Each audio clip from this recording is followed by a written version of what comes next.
सरकार कहती थी बहुत हुआ महंगाई की मार, अब की बार मोदी सरकार, बहुत हुआ किसानों पे अत्याचार, अब की बार दिया सोनार को पायल बना दिया, लोहा दिया लोहार को हथौड़ा बना दिया, वोट दिया मोदी जी को हाथ में कटोरा है। क्या हम किस देश का नागरिक हैं? मैं मोदी जी से पूछना चाहता हूं, अमेरिका में एक छोटी घटना घटती है तो अपने ट्वीट कर देते हैं, लेकिन आप देश में इतनी बड़ी घटना होती है एक ट्वीट नहीं करते हैं। अब किस देश का प्रधानमंत्री हैं? पाकिस्तान का है या बांग्लादेश का है या अमेरिका का है या हिंदुस्तान का है? यह तय करना होगा मोदी जी को। और दूसरी बात, यह लड़ाई लंबा चलने वाला है, हम लोग डरने वाले नहीं हैं।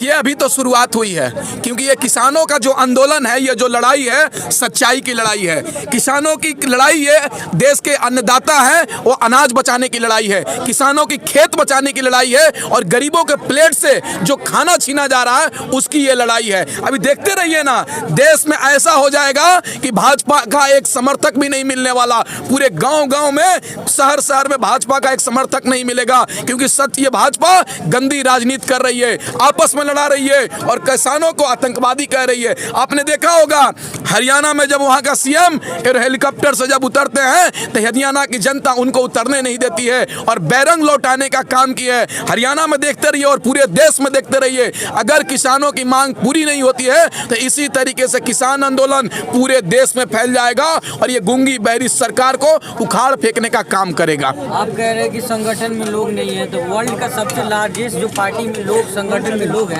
वो बीजेपी में है। आपको यह भी पता होना चाहिए था कि एक समय यही भाजपा, भारतीय जनता पार्टी के पास केवल 2 सांसद हुआ करते थे, लेकिन हम जैसे लोग, इस देश के नागरिक ने वोट देकर नरेंद्र मोदी को 3 से 3 सीट देने का काम किया तो उनको गुमान हो गया, उनका घमंड हो गया और ये सोच रहे हैं कि हमारे पास एमपी है तो जो मर्जी सो करेंगे। उनको पता होना चाहिए, ये तो आपने नगर पंचायत का चुनाव पंजाब में देखा है, वहां पर भी भाजपा को बुरी तरीके से हार हुई है, उसी तरीके से उनका गुमान टूटेगा और देश की जनता भाजपा को वोट नहीं देगी, भाजपा को पूरे देश से जमानत जब्त कराने का काम करेगी। अब 5 राज्यों में चुनाव हो रहा है, आप देख लीजिए, वहां पर भाजपा बुरी तरीके से हारने का काम करेगी और भाजपा की जो गंदी राजनीति कर रही है उसको बताएंगे। ये बताएंगे सोना दिया सोनार को पायल बना दिया, लोहा दिया लोहार को हथौड़ा बना दिया, वोट दिया मोदी जी को हाथ में कटोरा थमा दिया। ये पूरे देश की जनता को बताएंगे हम, और बंगाल में पहुंचेंगे और बंगाल की जनता मालिकों से कहेंगे, बंगाल की जनता मालिकों आप अपना बंगाल को बचा लीजिए, नहीं तो अगर बंगाल में भाजपा की सरकार बनती है तो ये बंगाल का नाम, बंगाल को लूटकर कंगाल बनाने का काम करेंगे। इसलिए आप बंगाल में जनता मालिकों भाजपा का जमानत जब्त कीजिए और भाजपा को वहां से बैरंग लौटाने का काम कीजिए। हम यही तो करने जा रहे हैं। भाजपा बंगाल में जाएंगे और बंगाल की जनता को जगाने का काम करेंगे और कहेंगे कि 105 दिन से खुली आसमान के नीचे हम धरना प्रदर्शन कर रहे हैं, लेकिन सरकार हमारी बात मानने को तैयार नहीं है, सरकार हमारी बातों को सुनने को तैयार नहीं है। हमारे 260 के करीब में हमारे देश का अन्नदाता भगवान किसान शहीद हो जाता है, हमारे देश के प्रधानमंत्री आदरणीय नरेंद्र मोदी जी, और ना ही एक भी मंत्रिमंडल के लोग ट्वीट करते हैं, ना ही संवेदना व्यक्त करते हैं। क्यों? हम आतंकवादी हैं क्या? हम किस देश का नागरिक हैं? मैं मोदी जी से पूछना चाहता हूं, अमेरिका में एक छोटी घटना घटती है तो अपने ट्वीट कर देते हैं, लेकिन आप देश में इतनी बड़ी घटना होती है एक ट्वीट नहीं करते हैं। अब किस देश का प्रधानमंत्री हैं? पाकिस्तान का है या बांग्लादेश का है या अमेरिका का है या हिंदुस्तान का है? यह तय करना होगा मोदी जी को। और दूसरी बात, यह लड़ाई लंबा चलने वाला है, हम लोग डरने वाले नहीं है। जब तक किसानों की मांग पूरी नहीं हो जाती है तब तक हमारा आंदोलन जारी रहेगा। किसानों को समझाने जा रहे हैं या फिर पश्चिम बंगाल में वोट बैंक कम करने जा रहे हैं बीजेपी? बिल्कुल, सुनिए, एक बात बता रहे हैं, आपने बात की, जो व्यक्ति जिन्होंने 2014 में वादा किया था कि हर साल 2 करोड़ युवाओं को रोजगार देंगे, महिलाओं को सुरक्षा देंगे, कहते थी, सरकार कहती थी बहुत हुआ महंगाई की मार, अब की बार मोदी सरकार, बहुत हुआ किसानों पे अत्याचार, अब की बार मोदी सरकार, जो सरकार ने वादा किया था वो पूरा नहीं कर रही है। तो हम जा रहे हैं बंगाल, यही तो बताने के लिए जा रहे हैं। और वोट बैंक की बात की है, वोट बैंक कम करने नहीं जा रहे हैं,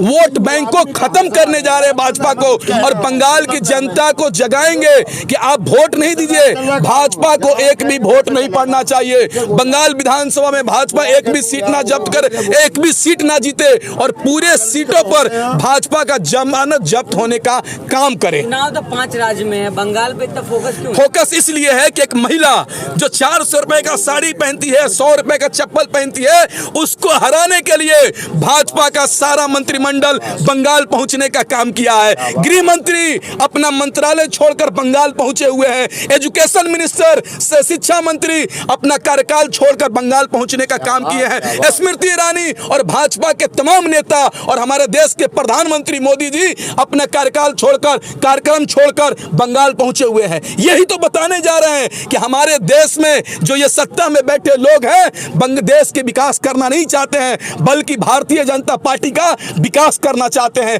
देश की जनता सब समझ चुकी है, भाजपा का उल्टी गिनती शुरू हो चुकी है, भाजपा पूरे तरीके से मिट्टी में मिलने जा रही है। तो यूपी मॉडल बनाने के लिए गए ना। अरे यूपी मॉडल क्या बनाइएगा? योगी जी बंगाल में जाकर ऐसी ऐसी लंबी लंबी बातें छोड़ रहे हैं कि बंगाल के महिलाओं को सुरक्षा करेंगे, बंगाल के माता बहनों को रक्षा करेंगे। योगी जी पहले आप अपना उत्तर प्रदेश संभालिए, वहां पर एक बेटी को, एक बाप को अपनी बेटी को रक्षा करने के जुल्म में उसको गोली मार दिया जा रहा है, और आप बंगाल में बात करते हैं सुरक्षा की। रामराज बनाना चाह रहे हैं। अरे कैसा रामराज भाई, कैसा रामराज? जहां पर देश में सबसे ज्यादा किसी राज्य में बलात्कार की घटना घटती है हमारी मां बहनों के साथ, वो उत्तर प्रदेश है। देश में किसी राज्य में सबसे ज्यादा भ्रष्टाचार है तो उत्तर प्रदेश है। देश में सबसे ज्यादा बेरोजगारी है किसी राज्य में तो उत्तर प्रदेश में है। देश में सबसे ज्यादा बलात्कार, रेप, मर्डर सबसे ज्यादा कहीं होता है तो वो उत्तर प्रदेश में है। और वहां के सीएम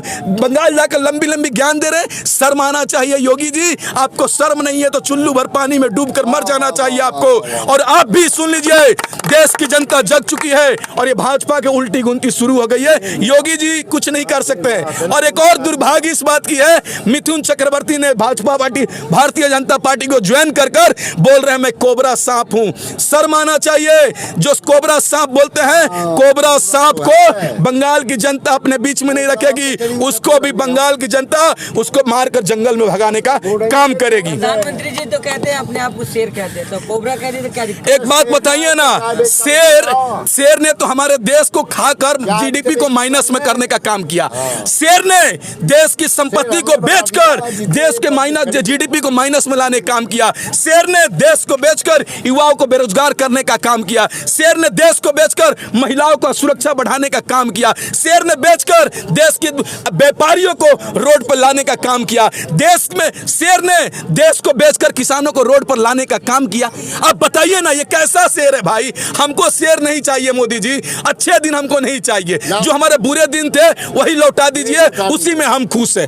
ये अच्छे दिन तो मोदी के, हम अच्छे दिन तो हमारे नहीं आए, लेकिन अच्छे दिन योगी के, अंबानी के, मोदी के और उनके दोस्त पार्टनर हैं उनके आगे, हमारे अच्छे दिन नहीं आए। ये भी कह रहे हैं कि यहाँ पे जो लव जिहाद हो गया, हिंदू खतरे में, सबकी सुविधा मिलेगी वहाँ। अरे एक बात बताइए ना, एक सबसे बड़ा दुर्भाग्य है कि जहाँ चुनाव होता है वहीं पर हिंदू खतरे में होता है। इससे पहले आपने देखा होगा बिहार विधानसभा का चुनाव था तो उस समय भारतीय जनता पार्टी के लोग कहते थे हिंदू खतरे में है, लेकिन बिहार का हिंदू खतरे से बाहर निकल गया क्योंकि बिहार में चुनाव खत्म हो गया।